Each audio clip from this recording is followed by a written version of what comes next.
প্রিয় শিক্ষার্থী বন্ধুরা আসসালামু আলাইকুম। আশা করি তোমরা সবাই ভালো আছো। তো আজকে আমি তোমাদের জন্য সপ্তম শ্রেণীর বাংলা তৃতীয় অধ্যায়ের চতুর্থ পরিচ্ছেদ দেখতে পাচ্ছ যে জ্যোতিচিহ্ন। তো এখানে তারা বলেছে নিচের খালি ঘরগুলোতে যথাযথ বিরাম চিহ্ন বসাও। অর্থাৎ দেখতে পাচ্ছ এক দেশে ছিল এক রাজা। তো এখানে কি ফাঁকা ঘরটাতে বসবে চিহ্ন সেটাই বসাতে হবে আর কি। তো তোমাদের টেনশনের কোনো কারণে আমি সবগুলো সমাধান অলরেডি করে দিয়েছি। আজকেও আমি তোমাদের জন্য সমাধানটি করে দেবো। তো চলো যাই আর কথা না বলে আমরা উত্তরটি তৈরি করি। তো প্রিয় শিক্ষার্থীবৃন্দ দেখতে পাচ্ছ যে তোমাদের জন্য সমাধানটি করে দিয়েছি। তো দেখতে পাচ্ছ যে এক দেশে ছিল এক রাজা। তো এখানে লাস্টে ফাঁকা করে বসবে দাড়ি। তোমরা দাড়ি চিহ্নটা দিয়ে নাও। তারপর দেখতে পাচ্ছ লোকটিকে মুদি দোকান থেকে চাল, দেখতে পাচ্ছ এখানে কমা দেওয়া আছে। তারপর ডালের পরও একটি কমা দেওয়া আছে। ডিম আর আলু কিনতে দেখলাম, দেখলামের পরে যে ফাঁকা ঘরটা রয়েছে সেখানে কিন্তু তোমরা দাড়ি বসাও।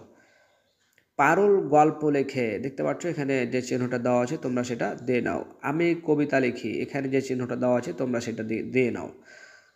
আপনি কখন এলেন, তো দেখতে পাচ্ছ এখানে চিহ্ন দেওয়া রয়েছে প্রশ্নবাচক, তোমরা এখানে সেটা দিয়ে নাও। বলো কি, দেখতে পাচ্ছ এখানে আশ্চর্যবাচক চিহ্ন দেওয়া রয়েছে, তোমরা এটা দিয়ে নাও। এই কলমের দাম 100 টাকা, তোমরা এই চিহ্নটি দিয়ে নাও।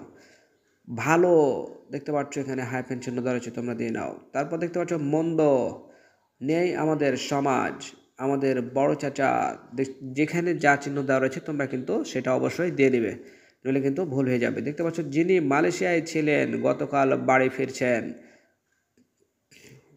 প্রমিত ভাষার দুই রূপ, কথ্য ও লেখ্য। মা বললেন তুমি দাঁড়াও আমি আসছি।